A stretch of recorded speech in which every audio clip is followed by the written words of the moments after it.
something a little different on the horizon. Starting August 14th, we'll be moving into the boot camp number 2. But one thing I forgot, and I thought I did it, but I didn't. This one's going to include a personal consult from the dude. So anyone that signs up for that, and no, if you were part of other webinars, and no, it's not inclusive. I can't talk to a freaking 1,000 people.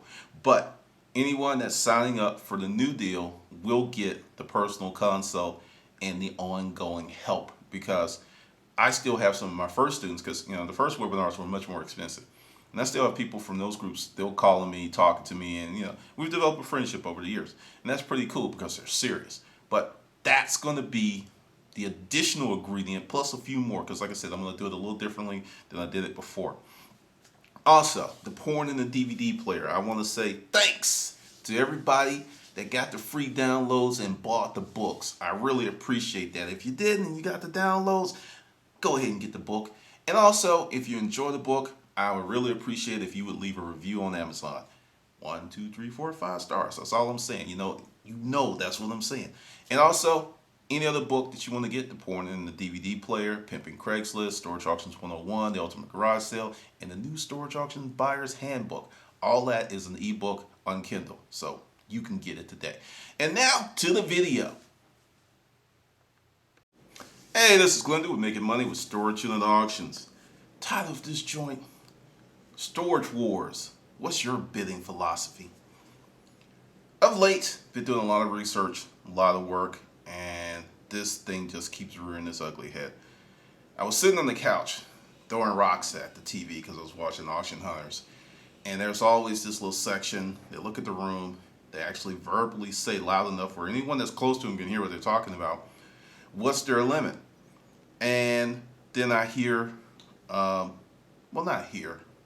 read on blogs and bulletins and forums that there are many people that lament how they lost a unit.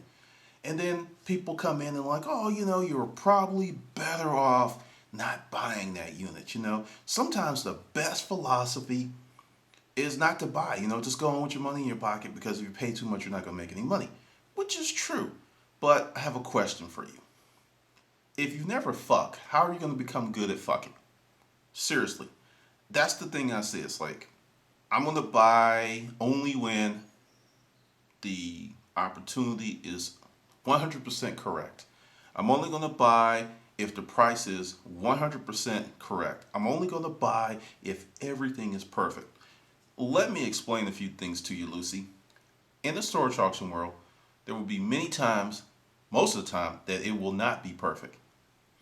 When I was in the storage auction business, I went to very few auctions where there were no other bidders other than myself. It's always going to be competitive.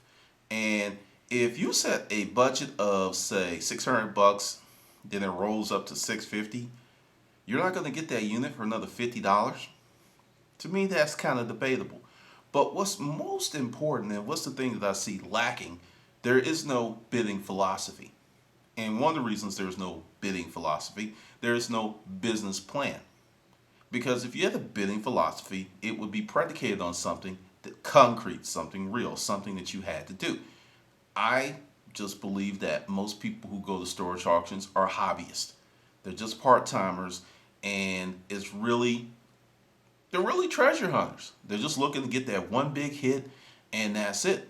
As for buying a bunch of trash units, which I have done, for buying some okay middle-of-the-road units, which I've done, they don't want any parts of that. I was like, nah. If it's not stellar, if it's not really clean, if it's not really nice, I don't want none of that, man. I just want a purdy unit. I get that term from a guy, Brother Can I Borrow a Lock? That's the story about that dude. We're at the auction, and every room was pretty much a disaster. They weren't pretty, they weren't clean, they were not well organized. There was 21 rooms.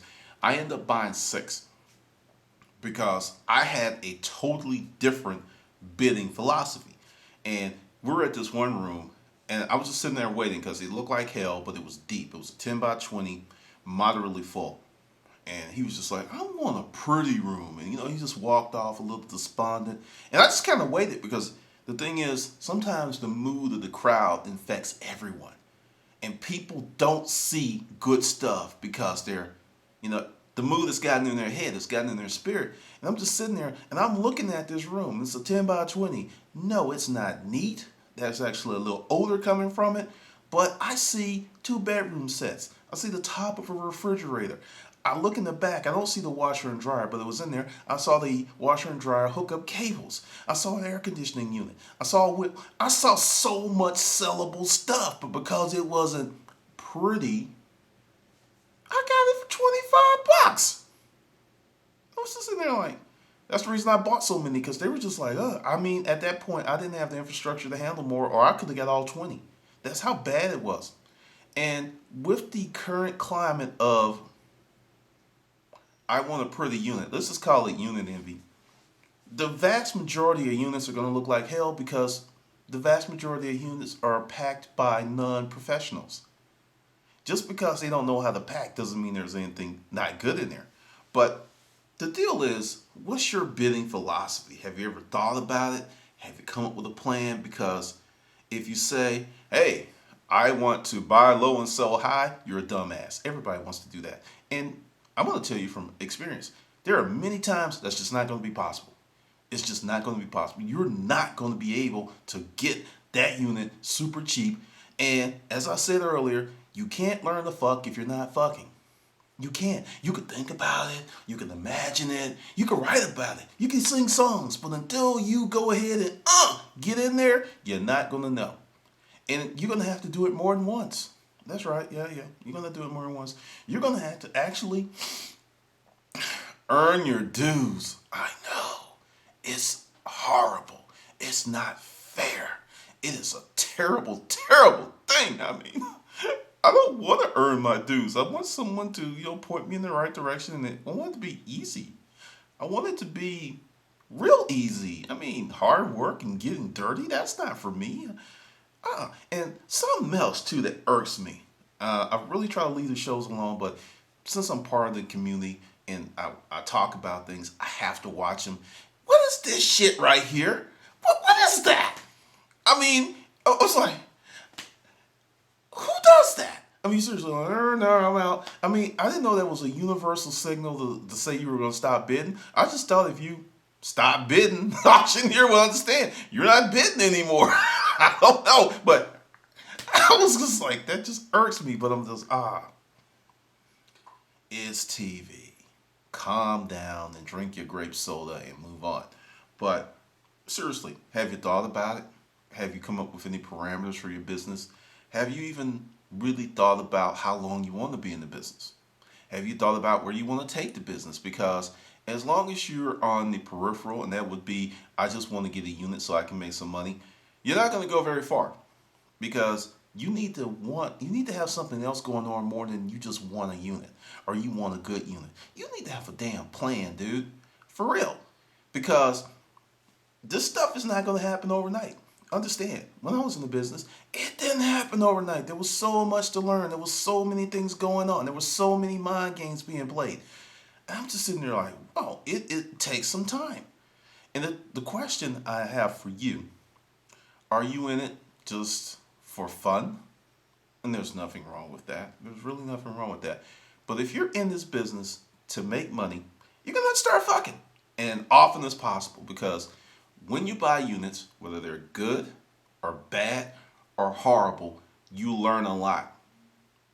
You learn more by buying than you do from not buying. Because I think when there's a unit we really want and we tell ourselves, oh yeah, I didn't need it, oh it was too high, that's pretty much sour grapes. Because I have been privy to units that I wanted, but I didn't have the money. Yeah, I'll just say it straight up. There's units I want. I didn't have the money to get them, and I saw them unload those puppies, and my heart just sank. It was like shit, because the unit wasn't good. It was fucking spectacular, and I saw it over and over and over, and to a point where it's like, I'm not going to keep losing these units. I'm going to start taking some chances, and at that point, I became successful because I remember I was messing around with Snowball, and there was some other people there that things weren't going well, and there was this unit, and it was nice. But the bidding had got to about $800, and at that point, that was a lot of money. Not that stuff they throw around on television. And I was just like, And I start feeling that the sphincter muscles, they were tightening up, and I'm just like, are you in? Or are you going to jump out? Because I had a good feeling about the unit, and I had also a good feeling about other units that didn't pay out. It's going to happen. And I was just like, I got $1,200 in my pocket. What am I going to do? What am I going to do? Because I know this is going to go over 1,000. And I was like, you know what? I just put my head down, and I was like, I'm in. And I just, it was 8. And I said 825. Then it got up to 9. Then it got to 1,000. And I said 11, 1050. And going once, going twice. So I actually got it. And did I make $1 million off that unit? No. When it was all said and done, I made $3,000. $1,000 went back to getting my original investment back, then $2,000 profit. And I was like, whoa, that was worth it. It was worth it. So even that, and what I learned from that, even if I had spent $1,500, I would have doubled my money. Even at $1,500. And from that unit, I kind of went a little further. I would say, okay, count value. I'll count value, plus I would have a little extra cheese on the Whopper, because these arbitrary numbers mean nothing. Because one of the things is, unless you have a lot of experience, you could miss something. You could come up with your equation, and you could leave $1,000, $1,500 out of it. I actually watched someone do that, because never, ever have your conversation there at the door. If you got to talk to your partner, and I'm going to jump on that too. I'm going to jump on that. Actually, I'm going to do a separate video on that. Why would you do that? And she said, yeah, I think, I got $300. For me to hear $300, I was like, I'm about to have some fun. And she was the only one bidding on the unit against me. And she went 280. I went 320. Wonk, wonk, wonk. It was over. I knew where she was. You don't talk about that. And the unit turned out to be worth $4,000.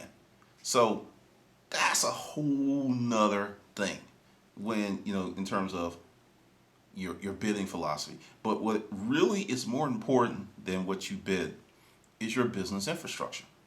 Because you can get great units all day long, but if you can't sell them, you don't have the space to store them, you're pretty much just pissing in the wind and wondering why you're wet. Just something to think about. So, hey, what's your bidding philosophy? All right, this is Glendon. We're making money with storage unit auction.